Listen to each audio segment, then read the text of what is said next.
And we are live.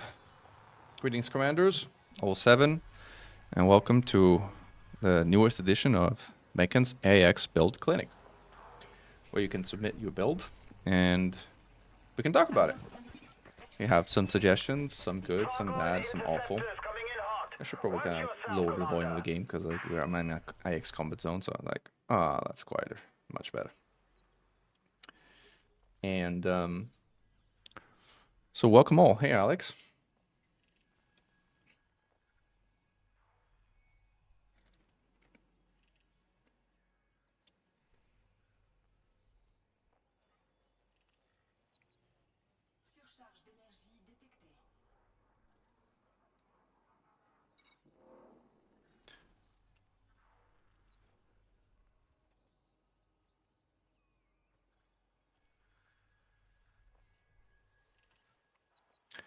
Old 7X you met. Again, as the description of the live stream explains, you can submit your build if by using the short link code that edsy provides when you kind of generate the short link. Just to give you an idea, this is how you would do it. Like say build a shift, and then you go under ops export, you'd click generate V.GD, this thing here, and then this is the code you want to copy and paste in the chat about the build that you want to talk about. I will give preference to those among you who are publicly subscribed to the channel. So if someone jumps a line or appears to jump a line, that is what's happening. And you can quickly and easily remediating that by subscribing publicly to the channel yourself, which, as always, is more than welcome. I should actually copy and paste something here. Where is it? There you go. This is the lower third things I should add to be seen. There we go. We got it. We got it work, I think. Awesome. And welcome, HaleyX. In the meanwhile, while we get some build submissions, I am in this anti-xeno combat zone where I'm picking up missions for materials. So I'm gonna kind of like hide the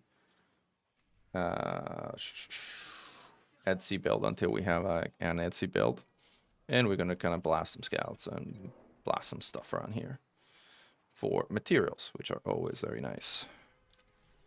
Picked up a bunch of Klops like missions because they're easy. Specialized legacy firmware, that's grade 1. I don't think I care particularly about that. Bunch of grade 1 materials. And these are all kind of more involved as far as destruction of things are concerned, and don't reward materials, so they kind of a bit lame. This one has a Medusa, and this one's a nice one. So let's get going while we get organized.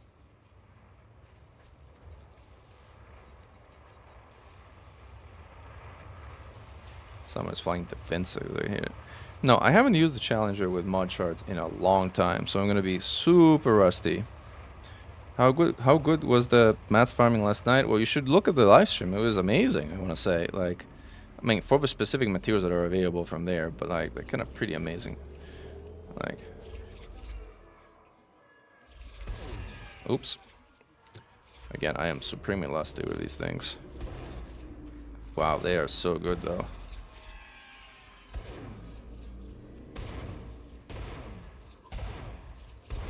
Oh, there you go. I also kind of like should get used to like shooting with like trailing shard again. Boom.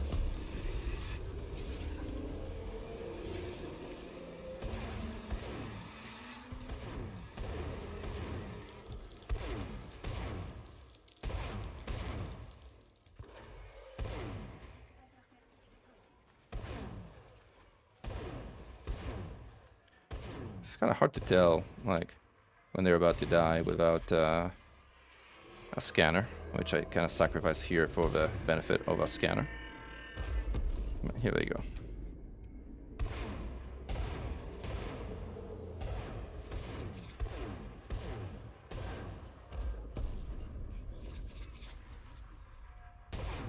Mod shards are so good when you're not used to them. Alright, so this is a Seeker missile, but we have a caustic sink launch, which is nice.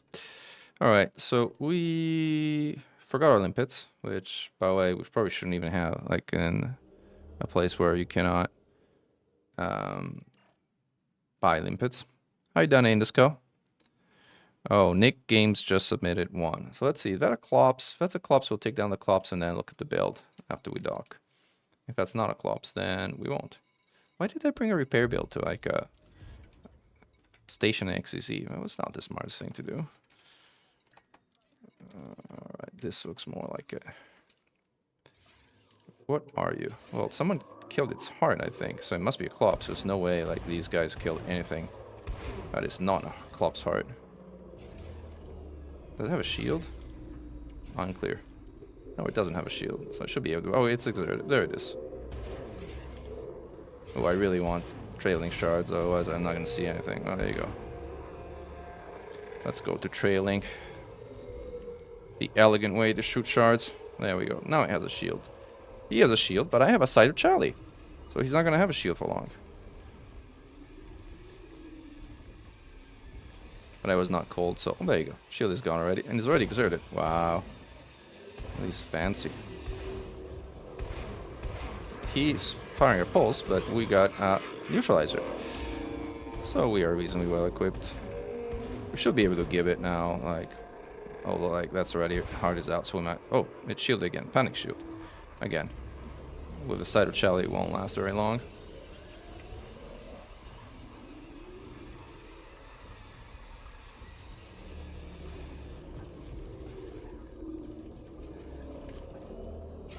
Should be down any second. There you go.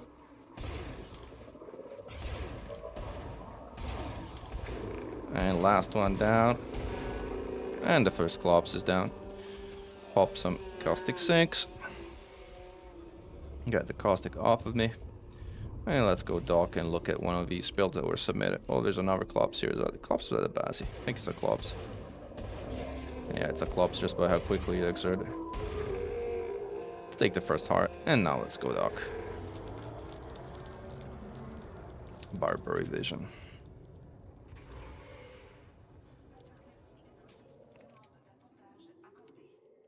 Demande d'appontage accordé.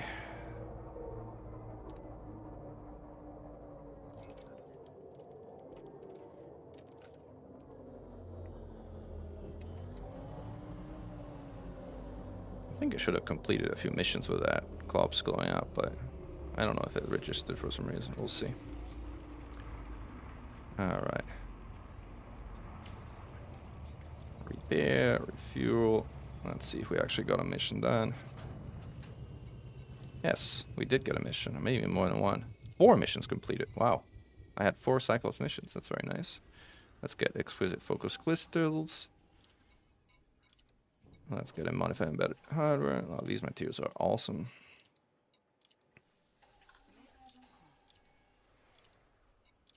Wow. That was a lot of materials for one Cyclops. Ciao, Danny. Alright, let's have a look at the first build of the day. So let's switch back to Etsy and paste the code that Commander Helix gave us, which is VEEVR34.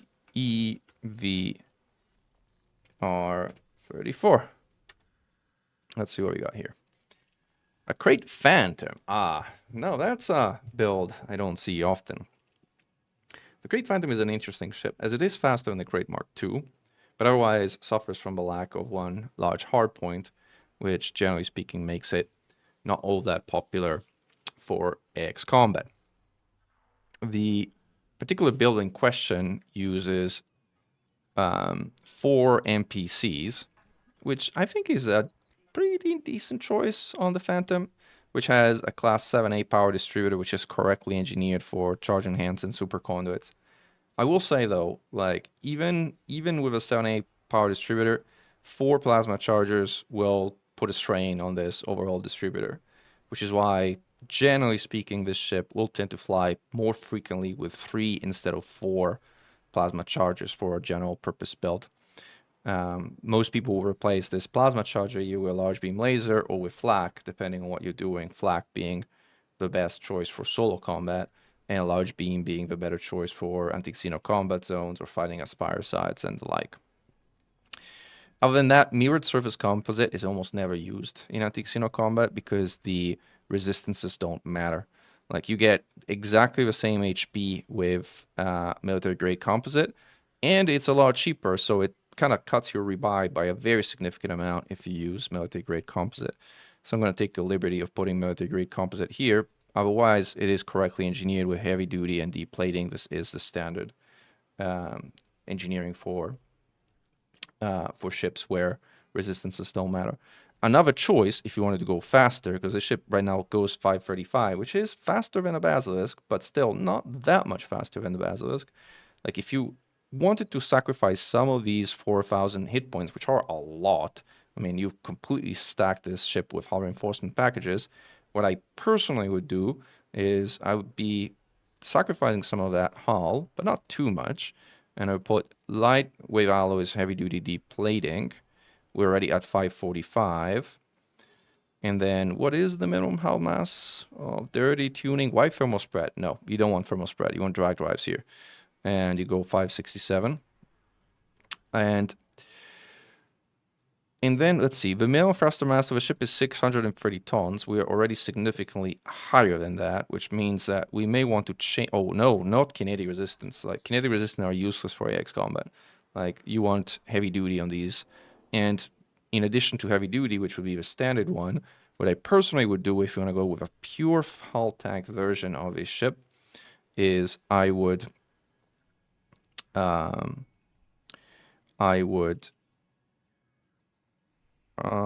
let me see. All right, just kicking that was actually PvP ship. Lol, here's the extra AX. Thanks for a review, lol. Okay, so I actually used the AX version because, like, I saw that frameshift private interdict and I was like, that's not an AX build. Version 2 and NZCX.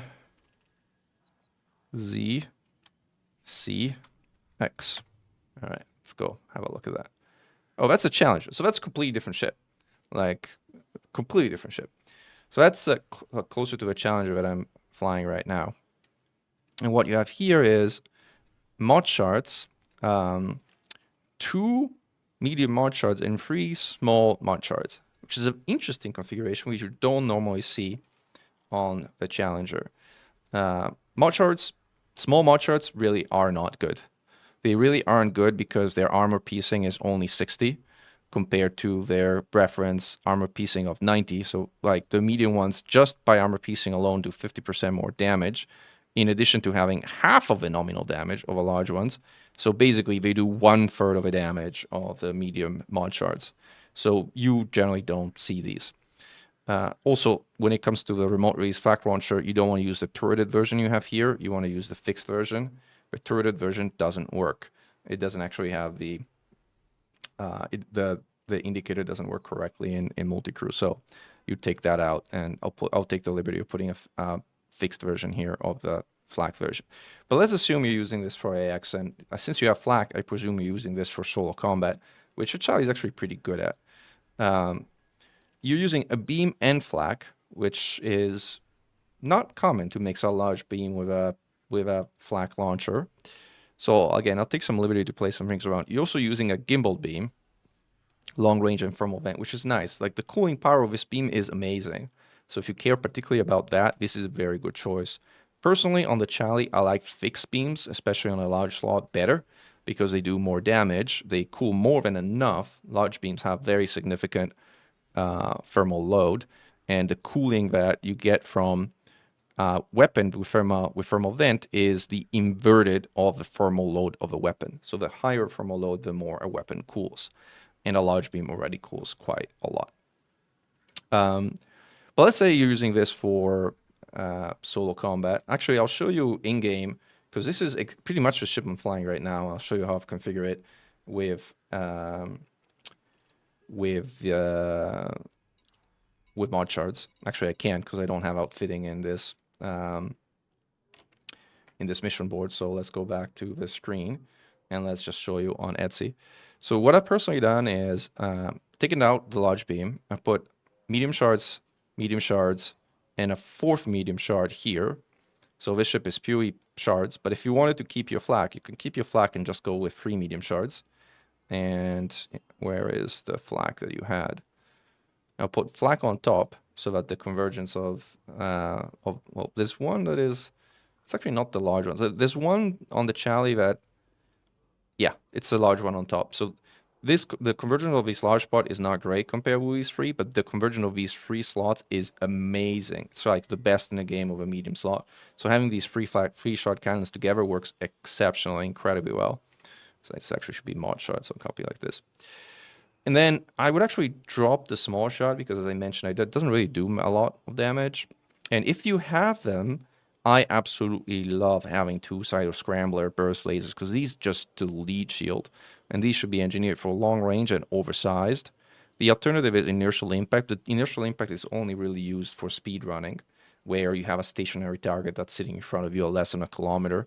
Otherwise, the very significant jitter that this weapon has of almost 5 degrees makes hitting the broadside of a barn at anything but half a kilometer impossible. So you want to go oversized where you don't have that issue, and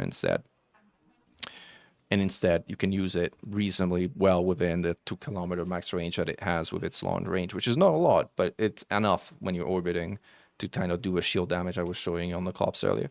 And instead rely on either a fixed or a gimbal. Here, the fixed is going to give you a bit more damage. The gimbal is going to give you a bit more cooling. I'm a fan of my fixed weapons on the Chally, so I'll go fixed. But a good argument could be made to use gimbal instead, which is a very good alternative option. And then here you have military grade composite with heavy duty and deep plating. I like my Chally lightweight. The reason I like my Chally lightweight is that the Chally is comparatively slow. Forget the Phantom, which is very fast, but even compared with Chieftain, which is not the fastest, the Chally is very slow. But it's also comparatively more tanky. So you have 3.8 thousand hit points for this ship. Let me play with it and show you like how it comes out. And actually, let's go back to what you had and compare also the speed. So let's go heavy duty 5, deep plating.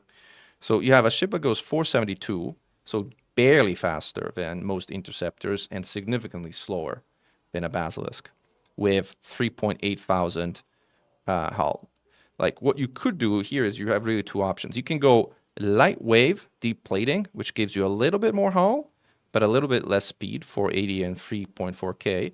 Or you can go all the way to light wave alloy, heavy duty deep plating, which doesn't affect the mass because like the mass modifiers apply to 0, which remains 0. And this gives you a much bigger boost of 485, but you lose another 300 hull hit points and go down to 3.1K. Personal preference. I'm almost always going to go with a faster version because I find that maneuverability and speed is life in AX combat, but I can see other commanders wanting a bit more tankiness and running with that. The power plant with armored thermal spread is perfect. The thrusters with dirty duty are great, but this should go with drag drive experimental, not thermal spread. Again, you lose a lot of speed with thermal spread, and it doesn't really help you stay significantly cold, which doesn't matter in combat zones and anti-xeno one-on-one combat. So go with drag drives. The heat difference is negligible. So in that scenario, it will matter in certain scenarios, particularly in Titan space, but in XCZs and solo combat, it doesn't, and the dirty drives now boost you to 505. So we're getting almost close to Basilisk speed, which is nice, and significantly faster than interceptor speed, which is very nice. Also with a higher orbital velocity with 2 pips in weapon, which is much better, and is going to make you orbit much more easily than a heavier ship that we had earlier. The frame shift drive doesn't really matter here. I presume you'd want to go increase range mass manager, but you're going to turn this off anyway for combat as you turn off the hatch, so it doesn't matter. Life support should be a D, not A. You don't need A life support and don't need the weight of a life support. So go with D and go with light wave. If you have a Colonia engineer, you go to 5, whereas you can go to 4. It doesn't make any difference. It's like 0.8 tons, but whatever. It's going to be a minor difference. Chart enhanced super conduits. This is fine. We'll put it at 100 for the sake of argument. Sensors, same story. You don't need 4A. You can live perfectly fine with 4D, which are much lighter, use a lot less power, so run cooler, and they are better in almost every way for AX combat. Like The maximum range is 14 kilometers anyway, and interceptors, you will always detect at their maximum range. So the fact that the A sensor has a better typical emission range does not matter an iota. Fuel tank, obviously the maximal. If you wanted to go extreme for combat, you could downsize it, but we don't want to do that here. Let's keep it as it is. These are the serious heat sinks, which are awesome. You're using an enhanced xenoscanner, which is a utility that's nice and convenient. In an AXEZ, you may want to drop that for a caustic sink launcher, because that's going to avoid having to deal with the caustic clouds that you're inevitably going to be kind of driving towards, and the sort of scanner doesn't matter that much in an AXEZ. For solo combat, instead, you don't need the shutdown neutralizer nor a caustic sink launcher. So the solo combat version of this Chally would look like this, really, if you wanted the scanner. I mean, the ideal solo combat version would just look like this, like all sinks. Like if you feel you have enough sinks and you have like a handle of what you're doing and you want some additional situational awareness, you can put an enhanced Xeno scanner. This is fine, but you don't need it. It's not required. It's not a gunboat with MCs where you would need it. If you were instead to go to a combat zone, you absolutely need a shutdown fuel neutralizer, and a caustic sink launcher would be highly recommended. So this is what you would put here. The hull reinforcement packages with heavy duty and deep plating are perfect for what you have here. And then you have a Guardian module reinforcement package, which I personally don't use because of glaives and the fact that this thing tends to melt where there is an anti-Guardian field. So you can't really take this reliably to anti-Xeno combat zones, as this will get slaughtered. And you also definitely want a class 5 repair limpet controller.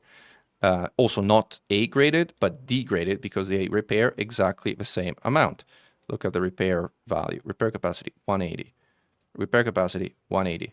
Identical. Like, the only thing that changes is the active range, but this is not really a support build. You're not going to be repairing other people. You're repairing yourself. So again, you want lighter, you want lower energy grid usage, you want more repair. So what you're going to do is take this and put a 5D repair input controller into the cargo rack. And we'll get into a moment what we do with the cargo racks, as there's actually a creative solution for the Challenger. And where did we go? Repair limpet. So 5D repair limpet controller, bam, that one goes here. You do want a 5 module reinforcement package. I personally would put the non-Guardian one, but if you want to put the Guardian one, you can. Just be aware that it's going to melt in situations where a Guardian field fires. And then we're going to use these two things, since now we don't need the weapon stabilizer anymore because we dropped down to only 3 Guardian weapons, which again, you could put 4 if you wanted to drop flak and put a 4th. Either way, we don't need the experimental stabilizer. We've replaced the repair limpet controller with a bigger one, and pretty much for the same weight. It's still, well, almost 8 versus 5 tons, but negligibly more heavy for an increasingly number of repair. Again, the difference is massive, right? A 5D repairs 310, a class 3 only repairs 180, so almost half of the repair value. So what we're going to do is we're going to put 2 cargo racks in these 2 free slots. That gives you 16 limpets. 16 limpets is the sweet spot number for any solo fight, and is a very good number for any also fight in an anti-Xeno combat zone or equivalent. And then we need more than 1 module reinforcement package because we are in a shieldless build. A shieldless build, as a general rule, wants to have about 98 module reinforcement package protection, as you can see down here, and you only have 60. So let's replace these 2 small harvest reinforcement packages with smaller module reinforcement packages, which will give you 94%, which is fantastic and incredibly better than what you had earlier.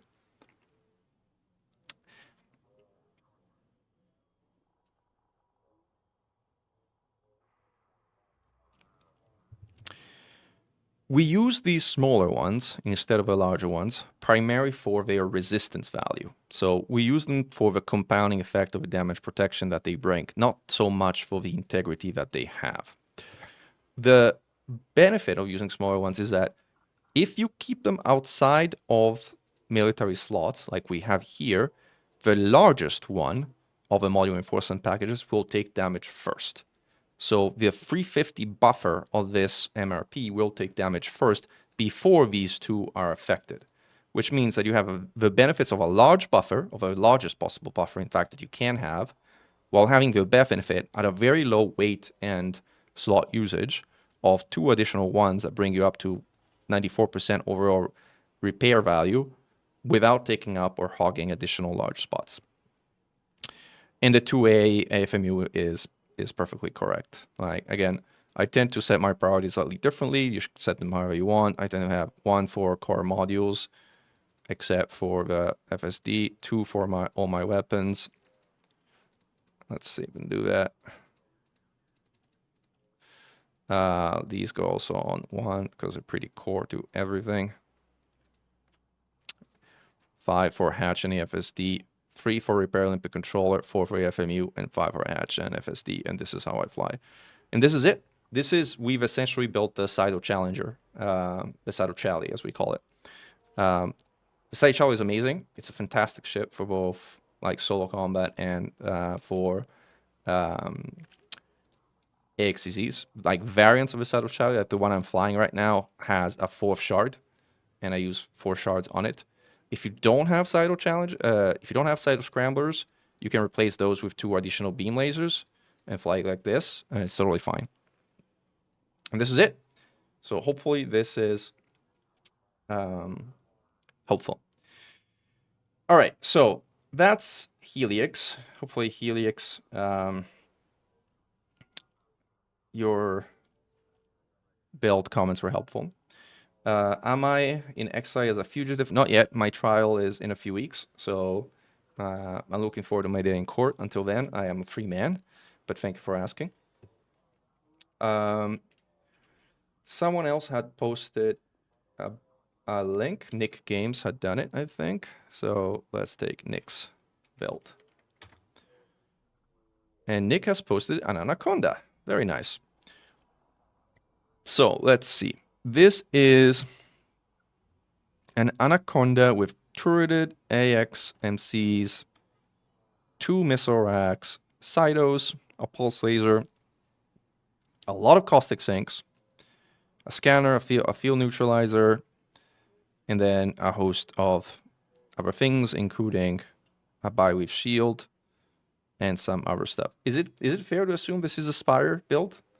I'd assume it is a Spire build because of the shutdown field neutralizer scanner and many caustic sinks that you have in here without any heat sinks, which is usually something you would use at Spires more than anything. Is that the intended use of this build? Yes, I guess correctly. Good. So using this as a Spire build, if you're using this as a Spire build, I'd imagine you'd set your fire group so that one fire group has the MCs plus maybe the laser, or the MCs and the missile racks on the 2 separate triggers, and the separate fire group would have the pulse laser and the Cytos. So by the way, already noticing some things. First and foremost, before I forget, you have oversized on the first Cyto, which is great, and then you have scramble spectrum on the second one. Unfortunately, experimentals don't work on Fargoids, except for thermal vent, which actually applies to you, not to the interceptor. So scramble spectrum is going to do zit here. You want to switch this one back to oversized. Ideally go at 5, but again, this is a personal choice. You can still stay at 3, and that's fine. But generally speaking, like if you're talking about a reference build, you want to have 2 oversized Cytos here. You have, ooh, wow, interesting. Long range with concordant sequence. Wow. I love concordant sequence. I'm a humongous fan of concordant sequence. I generally don't put concordant sequence on a large beam because it's an on-off effect. So if you're looking to have something that applies concordant sequence to your wingmates, what I generally put in there is a small turreted pulse laser, something like this. So replace one of the Cytos. You can engineer this for long range and put concordant sequence. And this is enough to apply the full effect of concordant to your target. The larger beam or pulse is kind of wasted with concordant, as in having a more damaging laser does nothing as far as the concordant sequence effect is concerned. I would also wonder why you wouldn't go a large beam here, especially if you're at Spire sites. The gimbal isn't going to do anything for you. And what you really want is the damage, like the damage of a long beam with thermal vent that's going to further cool you, because a thermal vent beam is always handy, even if you decide to move it from your Spire build to something else. And by the way, can you fire this completely and entirely without actually kind of overheating and roasting with 4 pips to WEP? Where is it? WEP. Here we go. WEP. You have 1 minute and 47 seconds, which is an eternity, right? So you can still fire a beam almost nonstop in Aspire. So I would probably go with something like this. And then you have turreted enhanced AX multi-cannons. I mean, turrets aren't all that bad, but honestly, gimbals are just so much better than turrets under almost every possible scenario. Like, look at the damage these do, right? So the turreted version has armor piercing of 33 and a damage of 3.9. The gimbals have practically twice the damage, right? With the same AP. So I get turrets can have some kind of convenience in terms of having a better angle of fire, but personally I find that trading off half the damage just for a slightly higher angle of fire is not worth it. So I would highly recommend, if you're going to put something like this, to put the gimbal, not the turret version. Like, the good thing about this change is that these are available just for credit, so all you have to do is sell the old ones, buy the new ones. You're not wasting any materials to do that change whatsoever. These are the Sirius missile racks. These are very good weapons. For Orphers hunting, these are very, very good weapons. Nothing to say. I think on a Spire Conda, using these as weapons is a very good choice. Like, the alternative would be to put some of the Guardian engineered weapons. Like, what you can now do, even if you're not in a very organized wing, is you can actually put, say for instance, large old shards, and then it's not represented in edsy yet, but you can engineer these Guardian shards for AGF resistance at a cost of 20% damage at Ramtavi engineered. So so this is also a build that works incredibly well. Like, not so much against scouts, but very much so against Orphuses, both their shields and their hulls. In fact, I think we're going to see increasingly shard condas with anti-AGF effects at Spire sites. But, other than that, like, the enhanced AX multi-cannons are still very good weapons, so I keep them here. And then let's assume that you don't particularly care for Concordant, which at Spires doesn't matter that much. You keep the Cytos with long range oversight, and this is fine. Then military grade, this is something the Conda really likes, because the Conda is so heavy that, you're still going to be somewhere in the minimum mass very easily of a 7A thrusters. So, I mean, it's so light. It's the opposite. It's kind of so light that even using military grade composite is going to keep you very, very close to a minimum thruster mass. It's surprising how light the Conda is. Like, if you look at the actual hull mass up here, it's 400 tons. It's nothing. I mean, the Chieftain has more mass than that. Well, what is the hull mass of a Chieftain? Like, just for the sake of argument. I mean, look at the hull mass of a Chieftain. It's 400, identical. So the Conda has exactly the same hull mass of a Chieftain, even though it looks like 4 times the size. Like, the Conda is made of like some kind of like unobtainium alloys or some crazy material that is miraculous in its strength to weight ratio. And then power plant overcharged double braced. Double braced is really an uncommon experimental. And by the way, overcharge is massively overkill on this build. In most Anaconda build, short maybe of 6 NPCs, where you might need overcharge. Actually, don't even know if you need overcharge. Like, almost always you want to go armored thermal spread on the Conda, like, especially with these kind of builds. You may want to have, like, again, an overcharge one running around, but I mean, look at the power. Like, even with armored thermal spread, you are at 60%, 70%. Right? It's not worth the additional heat to go with overcharged. It does nothing for you other than make you hotter and big and easier target to log. And then Definitely not clean tuning on the drives. You absolutely want dirty tuning. Like clean tuning is a very, very odd choice that you only make when you absolutely must. And that generally means when you're designing hyper cold Titan Space builds. But that's not the purpose of this build. So you should not have clean drives, you should have dirty drives. The SCO is fine. I presume you'll put at some point increased range mass manager, but it's fine. Like the life support D light wave, this is great. We explained already why D is better than A. The power distributor charge enhance is great, but the experimental should be super conduits, not cluster capacitors. This gives you more recharge rate, which is more important than the buffer that cluster capacitor gives you. And then 8D sensors long ranges is perfect. Great. And then as you kind of figured and surmised, like caustic sinks matter a lot on Spire sites. So having these up there is great. Having a shutdown field neutralizer is great. Having an Exensino scanner is great for situational awareness. One thing you may want to consider, since you have already so many caustic sinks and losing one is not the end of the world, is put an ECM here. If you put an ECM here, you will have the ability to defend against Banshee missiles in case you join an instance where the Banshees are still not cleared. For whatever reason, ECM started working some time ago against Banshee missiles. And it's very effective. So you can actually use this to protect from Banshee missiles very reliably. Something to consider. Again, it's not a make or break of a build or anything crazy, but it's a good one to consider. Heavy duty military deep plating in the military slot is great. This is exactly what you want there. As we explained earlier already, you want a 7D, not a 7A in your repair controller. You have a bi-weave reinforced fast charge. This is great. Fantastic shield for Anaconda. That works amazing. You have cargo rack 64. That's perfect. You have a bunch of hard reinforcement packages, but only a meager single module reinforcement package. It just isn't enough. And you have taken the luxury of putting an advanced docking computer here and Super Cruise Assist. Now, personally, I mean, look, this is quality of life. So if you want these two here, you should keep them.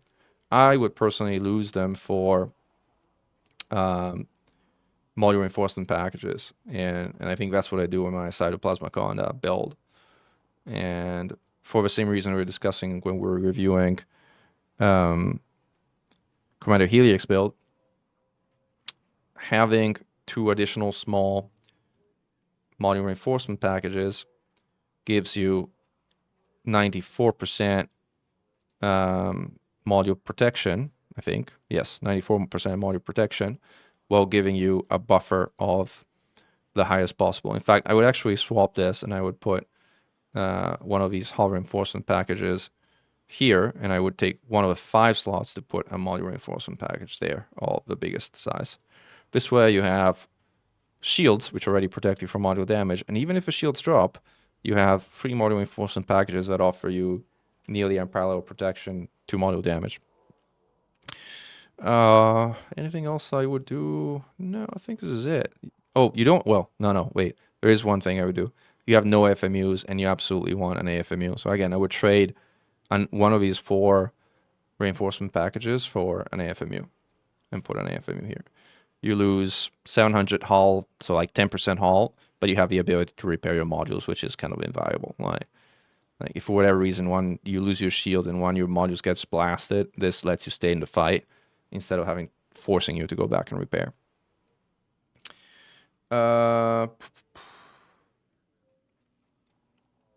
And now we're, look, at 99.9% power grid usage. Isn't that sweet? Like, almost by design. And then again, if you want to remain a little cooler, you can turn off your FSD and your frameshift drive, and you'll be a bit cooler, but that's not make or break. Good. This is maybe some of the tweaks to consider on the Spire Conda. Let's see what else.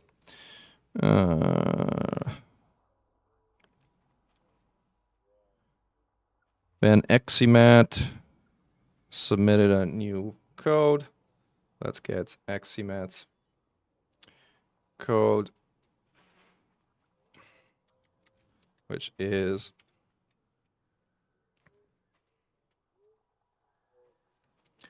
V.D. J and FKK. All right, Federal Corvette. Corvette with 4 medium Gauss, and presumably this is for solo AX combat because it's got flak and 4 Gauss, which is usually how you fight in the Vet when you're fighting solo. So first and foremost, the convergence of the huge and medium points on the Vet is not good, which is why, except for the most special purposes, let's call it that. Oh, by the way, you put mod Gauss in here. Oh, okay. That's another interesting thing. So the modified Guardian Gauss cannons are terrible. They are worse in every way compared to the previous ones. They have triple shot, which defeats the heat scan purpose of Gauss. They have lower fall-off, which means lower damage. They just suck. There's no reason to use them, period. Like, they have just a little more damage, a little more ammo, considering all things by like 20%, because like each of these things fires 4 shots instead of 1 to do the same damage. Actually, less damage because the fall-off is worse. So these are terrible, terrible, terrible weapons that you practically never, ever want to use. So get rid of the mod Gauss, because they suck. And then start with 2 medium Gauss and a huge, which I think is how it's typically configured. Now, others kind of might remind me how the hardcore configuration of a Vet is, since I don't fly the Vet very often in this kind of AX configuration. But how it is typically configured is to have 2 large Gauss there, and then you have 2 small Gauss in the small, and then you have like potentially flak there. I don't know what people usually fly in the second medium. Like, I'm putting another flak because I like double flak, but there's probably something better that you can put rather than flak. And then you can have a large fixed beam in your large. Here. There you go. Again, I might have mixed up the like hardpoint configuration, and again, I'm not all that familiar with specifics of advanced hardpoint placement, but I think this is roughly right. And then you're flying it shielded, which again is uncommon for well, it's not uncommon. That's not true, but it's uncommon. You can fly that shielded. In fact, there's a host of people who do fly the Vet as a hybrid shielded slash unshielded fat medium, as we generally call it. Like, the way you fly the Vet is, people call it a fat medium because you kind of orbit a little bit like a fat chieftain, and you fly it a little bit that way. And then you have a shutdown field neutralizer, which in general you don't need for solo combat, but I guess it's a nice thing to have, and it lets you take it to combat zone without modification, so that's fine. You can have a shield to do a reboot trick. That's fine. Yeah, you can totally do that. But in that case, you definitely want flak. I gave you 2. Maybe these are too many, 1 too many, but it, I think, could be nice. The thing is, you cannot reverse key the swarm, so you need to do a maneuver which is called pain beavering the swarm. If you're going to be doing the if you're going to be doing the shield reboot, you need to take down the swarm, and practically the only way to do that is to do this, pain beaver the swarm. Now, this is a great video from Xarian which shows how to perform that maneuver, which is named after Commander Pain Beaver, who invented it, and it's a great thing. So I just posted the building, so it shows how to perform that maneuver, which is very, very cool, actually. You're effectively chasing the swarm and going after it while firing flak from behind as it is going away from you, which is something that is completely unlike what you normally do and how you typically shoot down swarms. But with double flak, you can take it down very fast, and that lets you do the cold reboot technique that you wanted to do kind of reliably. So, back to the view, like military grade heavy duty plating. Again, I'm not super knowledgeable on where I should put military grade here. That would give you 382. Nah, not worth it. Stay with military grade. Yeah, stay with military grade. It's not worth it to go down to like light wave. This one wants an overcharged thermal spread. I'm not sure why you wouldn't go armored thermal spread, except for the engineering required to kind of G5 it. But again, I think the V.GD does fine with armored thermal spread. The V.GD doesn't require overcharge as a general rule, and it lets you stay cooler while giving you additional integrity, which is nice on the power plant. Thrusters, dirty duty, drag drives is perfect. Frame shift driving, this is perfect. Live support, light wave, and D class is perfect. China hand superconduit is perfect. Tensors, long range, perfect. Fine. It's great. I think you have a bunch of serious heatsink here, which is great. You have an OA shield booster, which is fine. Like if you wanted to put 2 and have some additional shield boost, like while losing 1 heatsink, I think that's a pretty good trade-off, especially since you have Prismos and you're relying on cold rebooting. So the higher your shield integrity, the better. The more shield you get back when you do reboot. So that's something I would suggest. 2 hull reinforcement packages, heavy duty plating in the military slots, perfect. And then you decided to go completely repairless on this build, which is, again, not how you typically would go on the V.GD, since you have 3 7 slots, which is an incredible luxury that very few ships have. I would highly recommend going with repair limpet controller 7D here, and using at least a class 4 cargo rack for 16 limpets. You may want more, but that's kind of not a bad place to start. You put a normal one, you put a corrosion resistant, doesn't matter really. And then you have a lot of module protection and a lot of big module protection, which candidly I think is pretty overkill. Again, we've dropped down to 4 weapons. The flak doesn't count as far as experimental weapons are concerned, so you don't need the experimental weapon stabilizer. You can drop that entirely. I'm going to drop your Super Cruise Assist. I'm sorry. I know the convenience is nice, but for the sake of a combat build, that's what I would do. Again, I would use this 2 smallest slots to put module reinforcement packages following the build criteria that we were describing earlier. And then if we do that, I mean, we have half of the ages. Well, not really. Like, how we gotten down to only 4,700 hull? Well, it's a lot. But, oh, because that's why. Because these are all module reinforcement packages. So all of these I'd replace with, like, well, not necessarily all of them, but at least some of them I would replace with hull reinforcement packages. We need at least 1 class 5 module, which would be this one. There we go. And now you have 3 module reinforcement packages, a gazillion amount of hull, repair limpets. Oh, there's one thing I would also change, because I want an AFMU. So I dropped this one because it's the smallest one, and put a class 4 AFMU there. And we're good on power after we turn off our FSD, I think. And you kind of need to retract hard points to use your AFMU, but that's fine. That's what I do all the time. Or if you wanted to not have to do that, you could drop the class of your shield boosters to something that's like 0E or something, which is still very good, but that lets you keep the AFMU on without having to retract hard points, which is kind of convenient. Yeah, I was saying, like, you could drop down, if you wanted to turn on your FMU without having to retract your hard points, you could drop down one of the 2 shield boosters from 0A to 0E, which is almost as good. Like, you just like a 20% shield boost effect, but it lets you keep this on without having to retract hard points, which is a nice quality of life change. And now look, you've gained more than 50% hull. You still have pretty much the same effective module protection at 94%, with the same amount of buffer on the first one, which is 350, plus the ability to repair that buffer right now because you put in AFMU, plus the fact that these buffers shouldn't even really kick in very much because you have a prismatic to begin with, which is correctly engineered reinforced high cap for build that's relying on cold rebooting.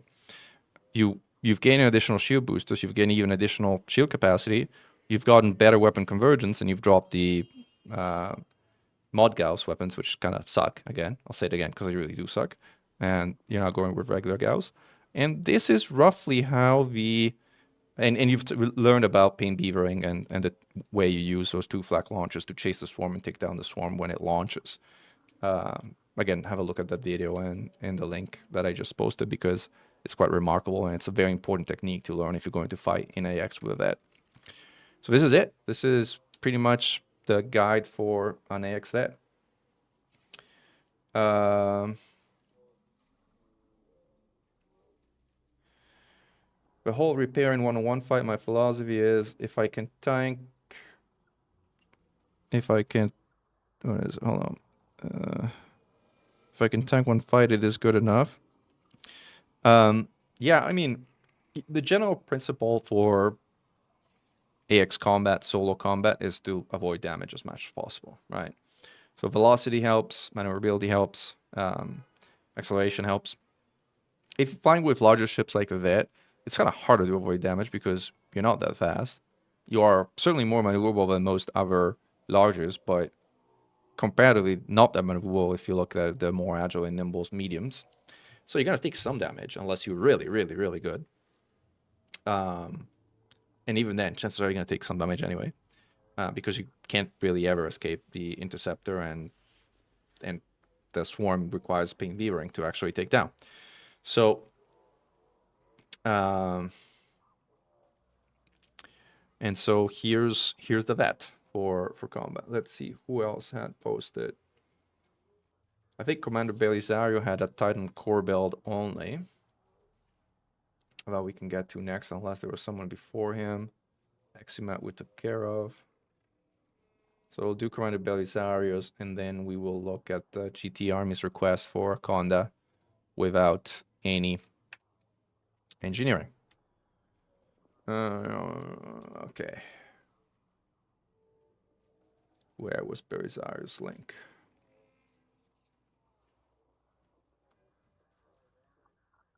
There you go.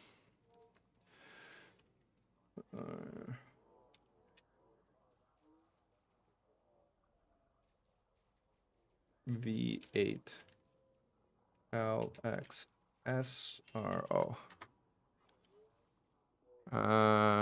Nope, that was not correct. So either that's a 0. Nope. Belisario, can you double check the link you pasted? Or is that an I? Or it might type it L. I's and L's look the same in this font, which is kind of annoying. Like, weird.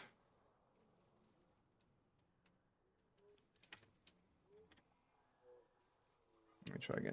V8, say it's a capital I, XSRO. That was it. L confused with I. Sorted. And hi there, EMMV909. So DBS Scout for a Titan as a bomber only. Ha! I like this. So with 2 serious missile racks, an advanced missile rack with rapid fire and oversized, and a thermal beam raiser with a TPN, which is going to require, otherwise you're not going to get anywhere, 2 heat sinks, and a caustic sink launcher. With military grade composite, power plant. Well, let's look at a few things to begin with. So, if you're gonna use this purely as a vent bomber, the 2 serious missile racks are what you're gonna be relying primarily.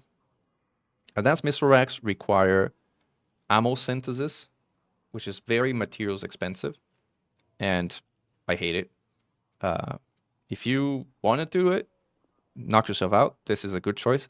These advanced missile racks actually, with that ammo synthesis, do even more damage than the AX missile racks. But the synthesis in terms of materials is just so painful that I hate it.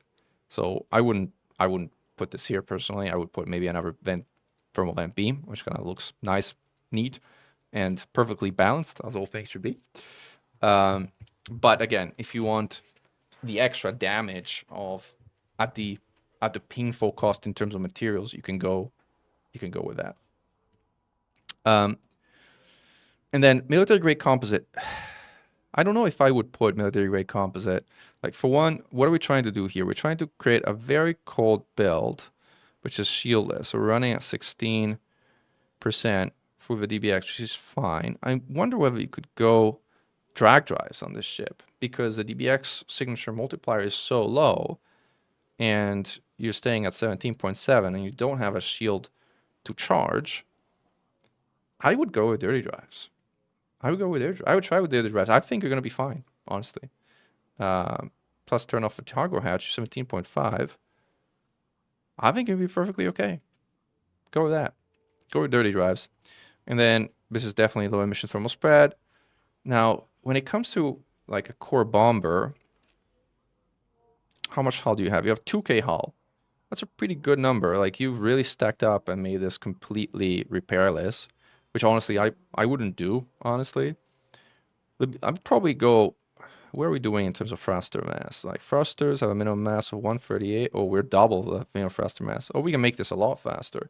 But let's see how much hull we need to trade off. Like, we have 2K hull and we're going 574. So let's make this something which is instead more repair oriented rather than full on tank oriented.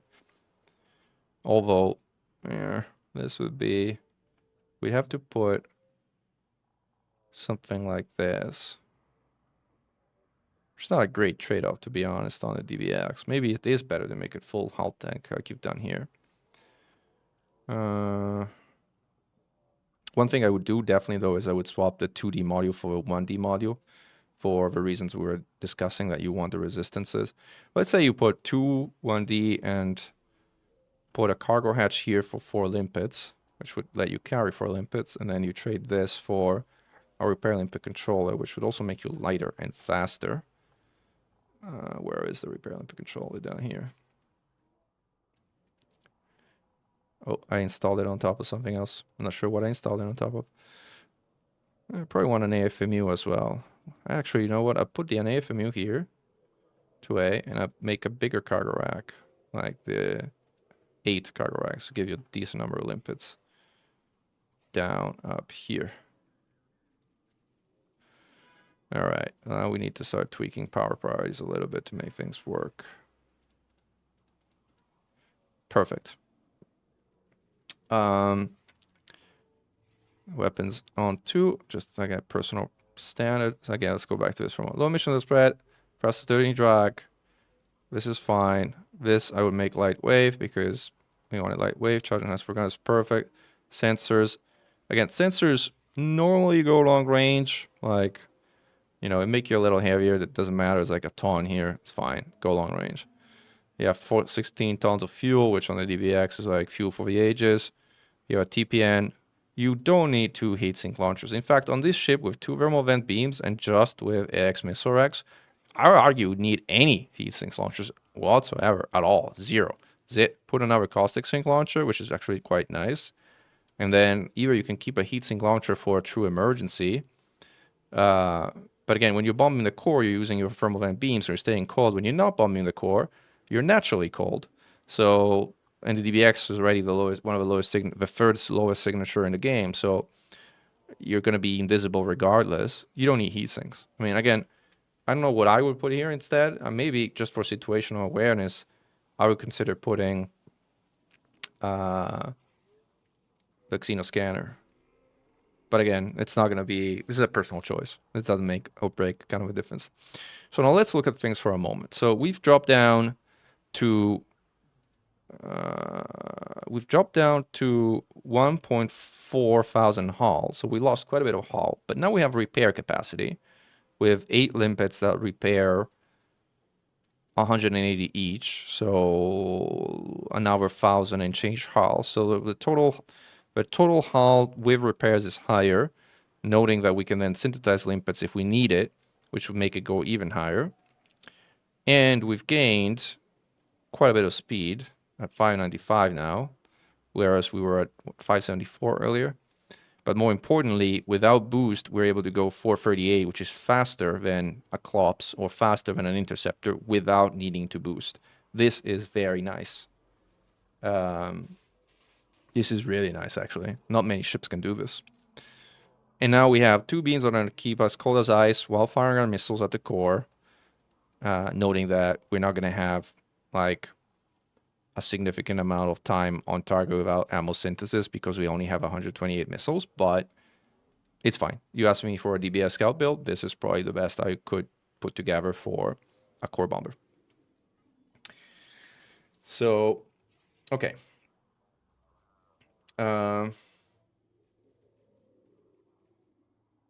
Now we're talking about an Anaconda. And we said, let's create an Anaconda from scratch without, you're welcome, Bersire, let's create an Anaconda from scratch, which uses only unengineered parts.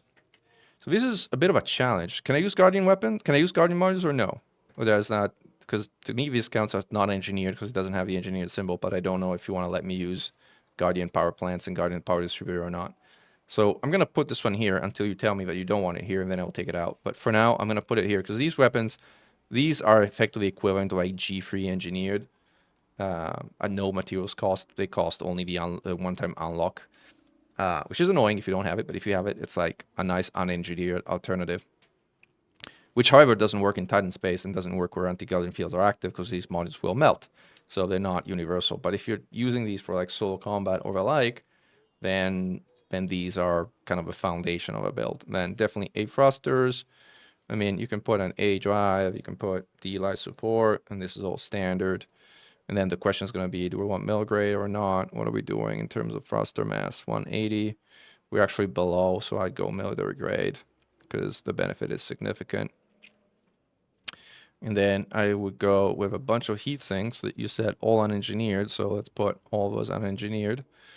And then we're slow, like, and we don't want to be caught, like, so I'll put the shutdown field neutralizer there. I'll put, what am I going to put? I'm going to put the enhanced Kino scanner here. And then, again, I'm going to use Guardian modules unless you tell me not to, but again, these are better than the no version. And I'll have,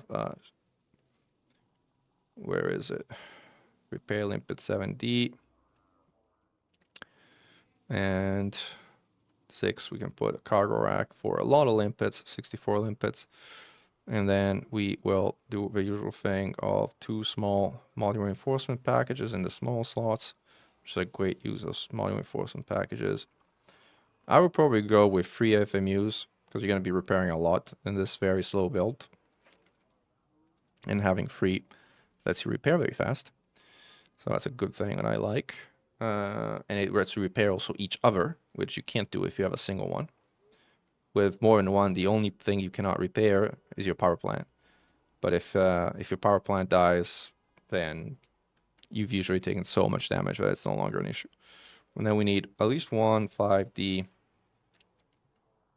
module. Let's do that here. And then what else do we put here? A bunch more hull, I would imagine, right?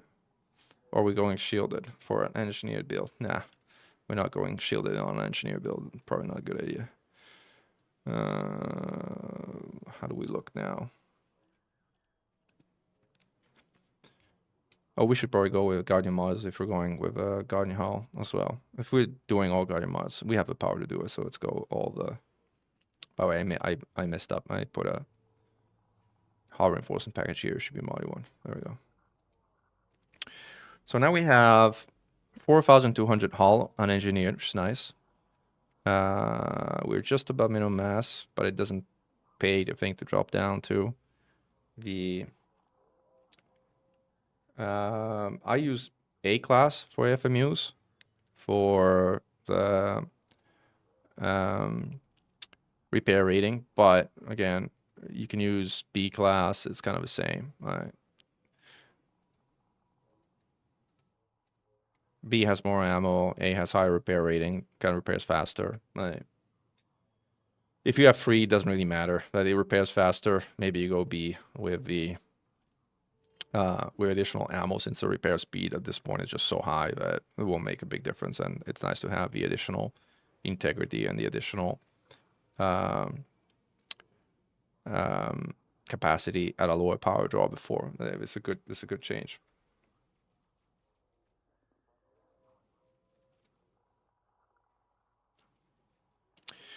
And then, so 64 limpets. We got a bunch of hull, we got decent module, we got way to repair everything. Now we have to pick some weapons. And in fact, we may want to go in our experimental weapon stabilizers, because I think we're going to want many weapons on this ship. And assuming you don't want to go with super mats intensive, which probably count as engineered Azimuth cannons, I would go with the enhanced gimbaled MCs, which are great. I would make them all enhanced gimbals, so MC 6 of them. And then you really don't have anything useful in the small things, because I would use these for thermal vent beams, but you're not putting engineering, so I just put two simple beam lasers here. These are kind of, again, as I mentioned, kind of useless, but I don't really know what to do with small hard points in a completely unengineered ship, which has already 6 weapons to begin with. Guardian weapons, AX weapons to begin with, which is a kind of a maximum. Like, you could put, like, nah, that's a bad idea. You could put, I was thinking about advanced multi-cannons, but those are fixed. You don't want to mix them with a gimbal. Like, it's a bad idea. Let's have a look at this ship. You are boosting at 271. Poor soul. I don't want you to fight. I wouldn't want to fight in this ship. It's way too slow. The Anaconda unengineered is way too slow for X combat. You're gonna have a hell of a hard time in the ship. You're constantly being ranged. You're never gonna break off the interceptor. It's gonna be constantly in your tail. You're gonna need to tank and take whatever moment of breath to repair. It's gonna be an incredibly difficult ship to fight in. But you do have almost 4K hull, so at least you got a reasonable amount of tank with good motor protection, and a good number of limpets, and a good amount of firepower, because like 6 of these multi-cannons, you can take down a Medusa with these, and without, you know, crying in terms of the effort required. The thing is, you don't have flak, but again, you're so slow that you need to paint beaver, and you're so slow actually that even paint beavering would be hard. So I don't know that you even want to use flak. Be hard.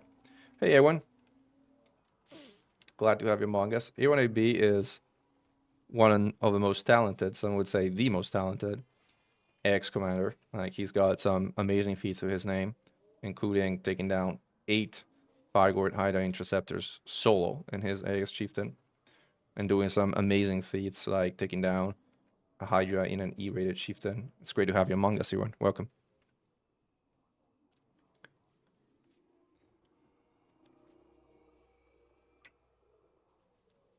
So this is the Anaconda. I think I covered all the builds that people have asked about so far. Maybe we'll take a moment and go back to some simple AXZ and mission running. Let's do that. As a reminder, we are in the Cyto Chally that we actually were talking about at the beginning of this stream. Let's see if we can get some materials out of some of the Cyclops missions, which are the easiest if you want. There's a focus crystals. There you go. Accept. Oh, well, not this one. This is like junk. Cyclop bite that conductor. Very nice. Mechanical scrap. Medusa. Basilisk. There we go. Alright, I think there's another basilisk. Cool. I think we got all the important things. Take a Hydra, because I'm going to kind of do this later with my friends of the Xeno Strike Force. And there we go. Conductive polymers are grade 4, right? I might pick this one up. I mean, nice to have it. Mechanical equipment. Okay, cool. As a reminder, I'm a silly person, and I actually brought repair limpets controllers without limpets to a place that has no limpets to sell. So that's kind of silly.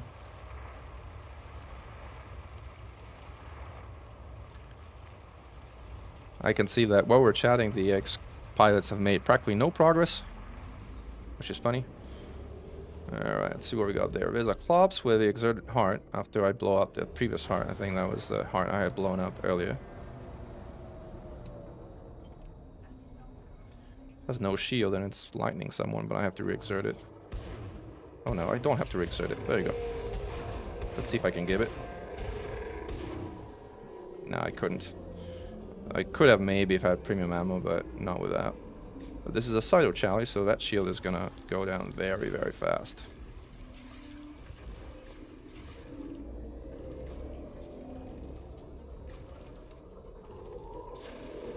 There you go.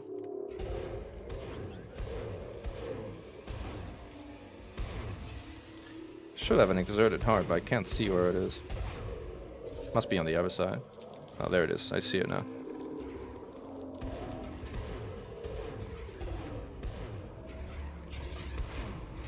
Terrible angle. There you go. There's agitated swarms by the NPCs. NPCs are taking revenge on the order I gave the other day. Surging. And clear. Put some energy back in Sys, so we'll need it later. Alright.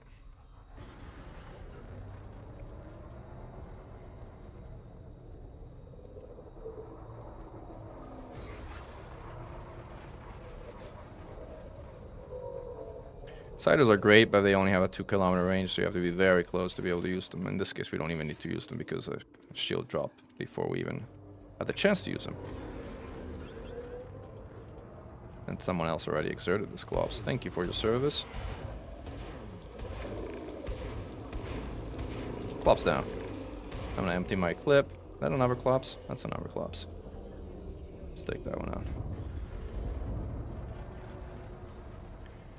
All the missions are completed, so I probably should turn them in and get more materials out of this process. But, again, we're doing some kind of demo here.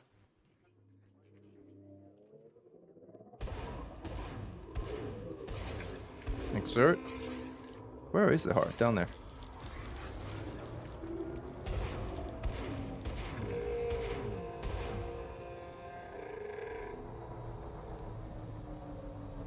Alright, back to Cider range.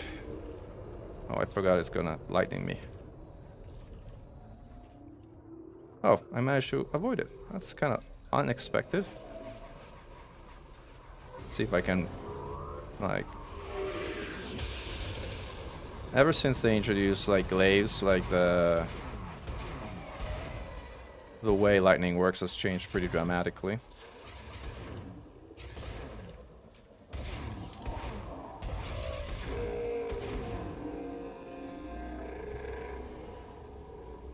See if we can cool off before it starts launching caustics at me.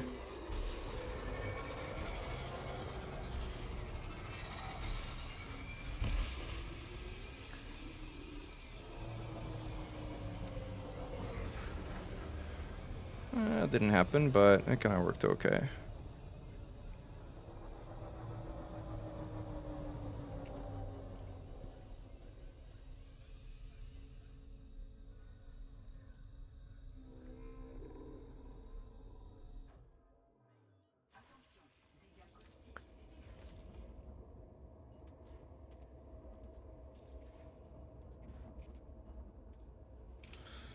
Alright, what were we doing? Oh yeah, we're doing this Clops here. Oh, we need also to kind of like get rid of that caustic.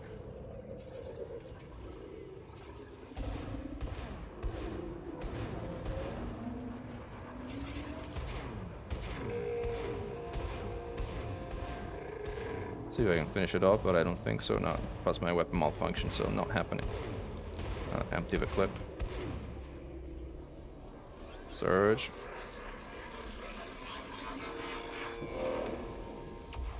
Clear. Caustic missiles don't hurt that much when you have a caustic sync launcher, which is nice.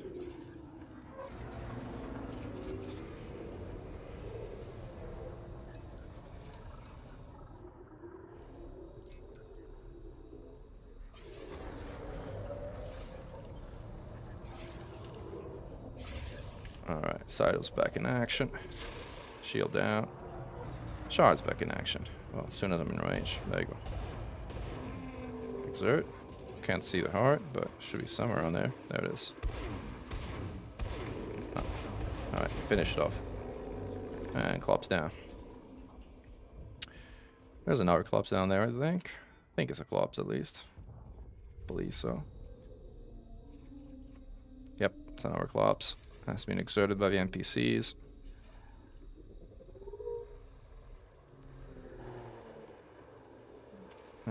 Here we go.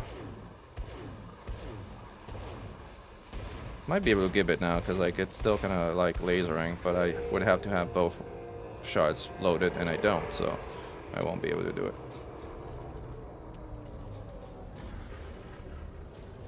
Surge. Really? Surge? Is that the last heart?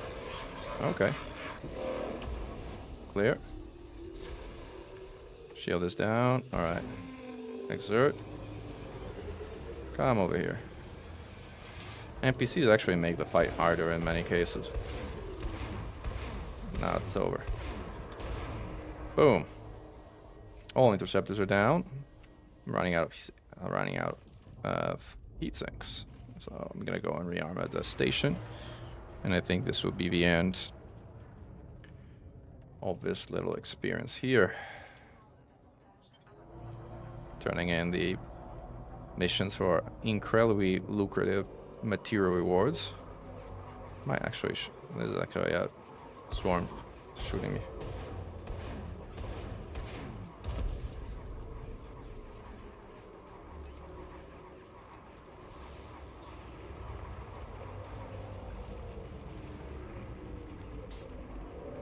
There's a post there. What happened to my landing gear? There we go. Keep missiling, keep missiling. And this is when we turn in all of our Klops missions, which are worth some really, really good material rewards. Can't say how crazy good these are, like for just killing a silly Klops. Alright. Seeing 8 million again is nice, yeah. They re-up the bonds for interceptors, bringing it back at what it was prior to them taking it down by a notch. And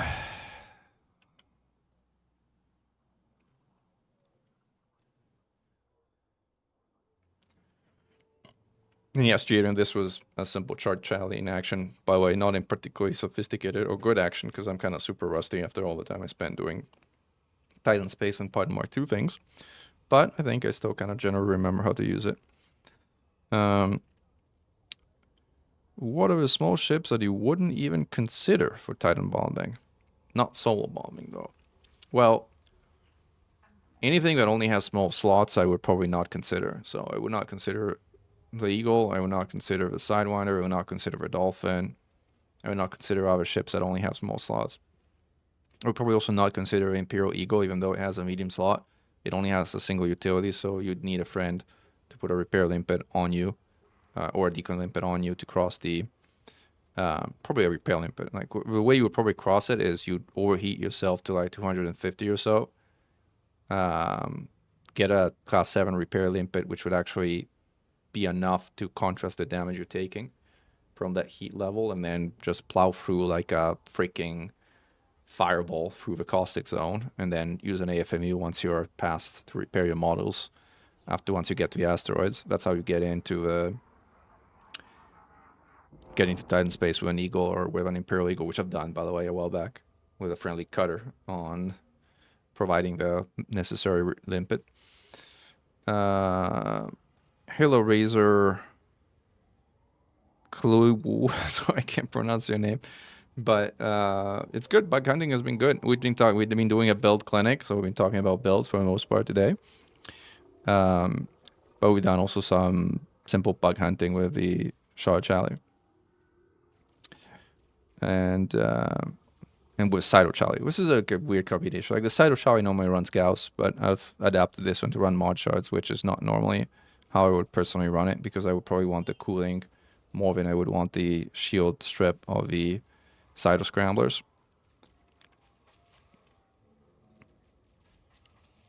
Caustic sinks are lovely for sure.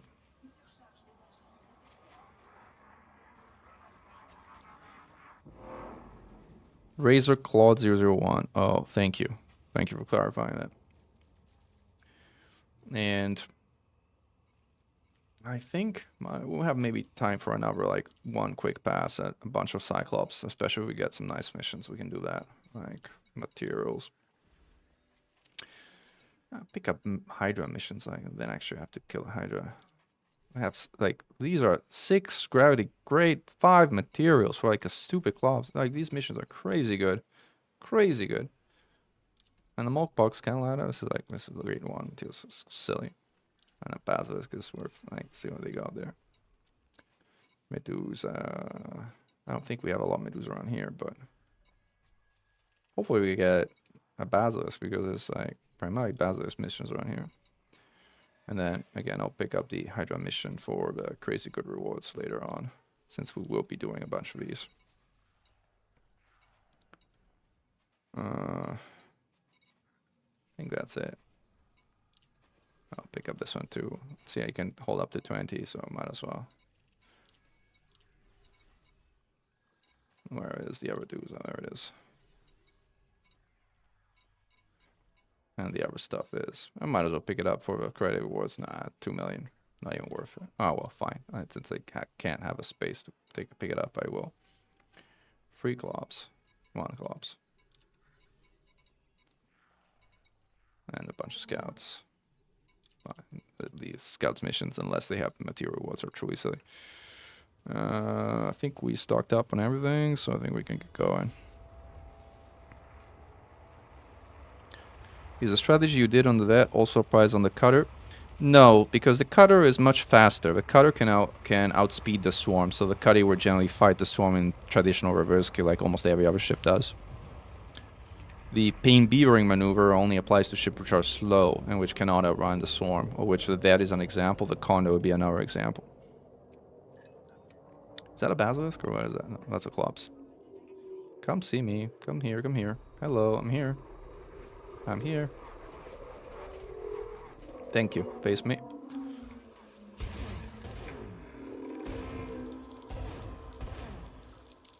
Again, I'm not going to be giving it. I also kind of fired a caustic sink by mistake. Whatever. Alright, now I'm kind of trying to go as fast as I can backwards. And then I'll see if I can, like, boost past it. But I probably will still be tapped, even though hopefully not for long. There we go. That was the best you can realistically do. But then obviously I got tapped and then I got missiles coming my way. Kind of hurt almost more than the lightning. Let's see if I can actually reset this swarm while I'm at it. Alright, swarm has been reset. Now I need to cool off.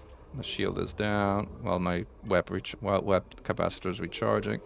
Might actually pop a sink. Let's do a sink.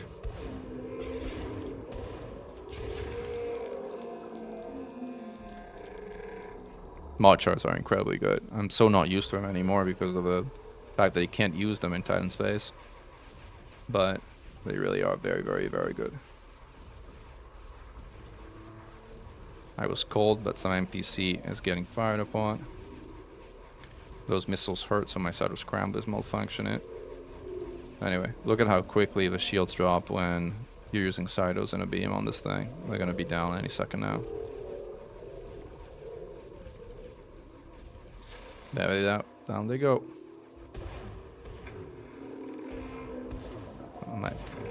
There we go. I don't know if I can take it down now. I don't think I can. Negative. More cyto fire. I'm kind of orbiting, trying to cut the swarm so I don't agitate it again. Noting I didn't agitate in the first place. It was an NPC, but... it was NPCs. I know I'm not allowed to talk about NPCs until the events that will unfold.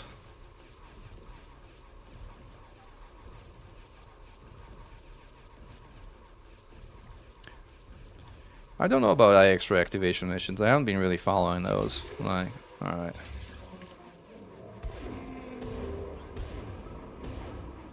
Miss. Come on, that was a hit. Or I guess not.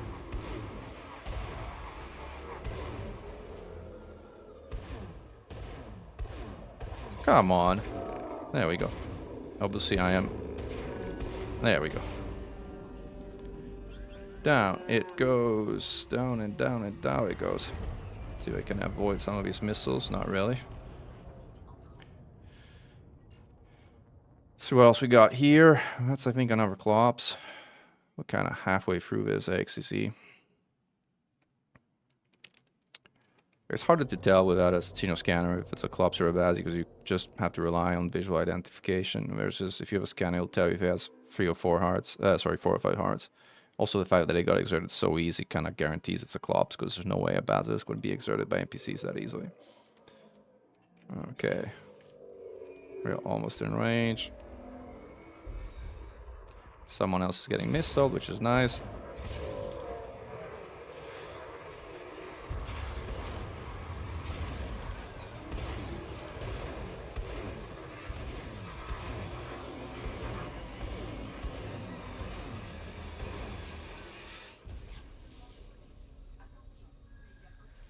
Alright, now it's zapping someone else, which is also nice. Trying to get back in range for Cytos.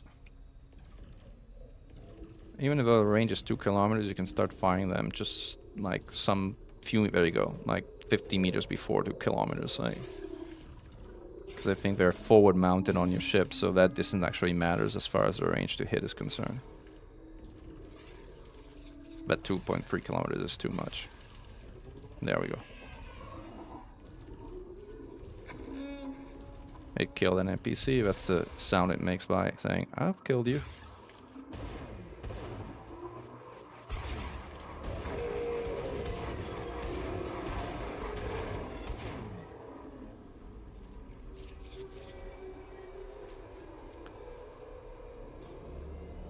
Alright. There we go. We are not cold enough. We didn't cool off. Like a single beam laser doesn't cool you off very quickly, especially not a fixed one. Right. Which is why on this shard version of the Charlie, I tend to run 3 small beam lasers instead of a Cytos. Like, the Cyto version usually runs with Gauss, as I mentioned earlier. Someone else was killed. Not me. I didn't take those NPCs down. It was his Klops. Okay. Like, all the NPCs but one are down, but there's lots of scouts around. Here. Shield is down.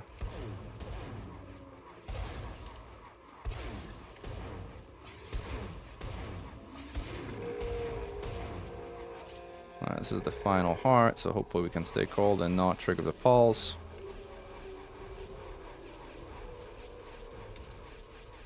We have a neutralizer though, so it doesn't matter that much.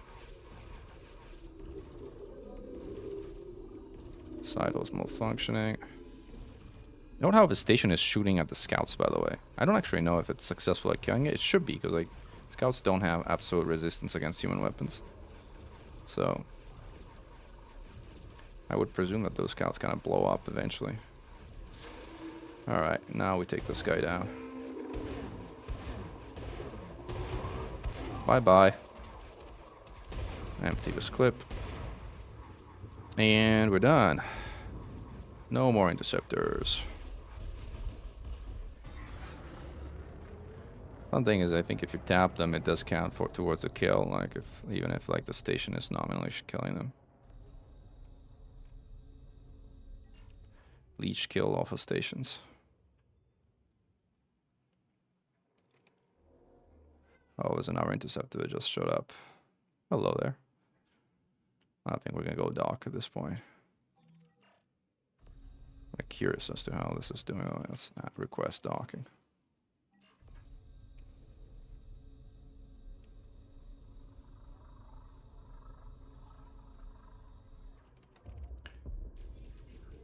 Alright. Did we request docking? Oh, there you go.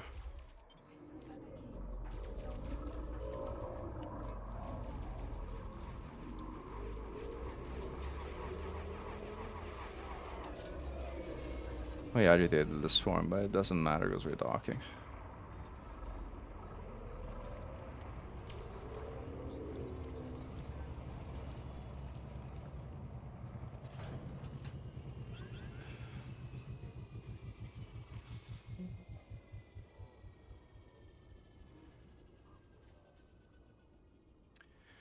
Alright, I'll turn on these missions and save that link, Kronos, for our next build clinic. We're gonna have some more. Like, it sounds like they're popular enough and people are enjoying them, so we're gonna have some of these again, maybe next week. And materials. Oh, good. Let's see if there's anything else to pick up for materials. Medusa. Scouts for scrap. Yeah, I'll pick up the dues one for mats.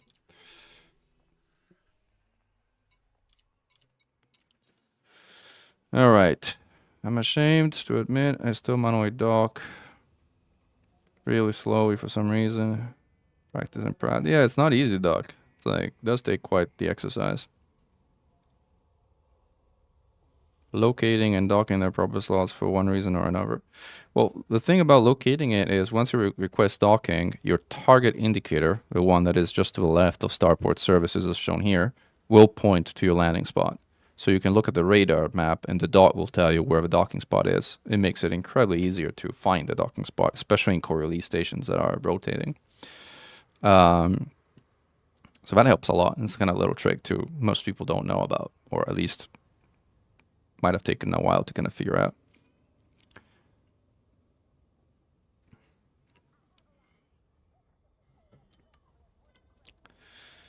All right, commanders, I hope you found this build clinic helpful. I hope you've enjoyed the show. I hope you've had some fun with this challenger. You're welcome, Jadium. And as always, if you find these helpful, interesting, entertaining, whatever the feeling may be, hopefully a positive one, it helps a lot and means a lot to show your support by liking these streams, subscribing to the channel, and clicking the bell notification icon so that you're aware when I do go live or when I post new videos with build guides and the like. With that, commanders, glory to mankind, Krait Phantom, over and out.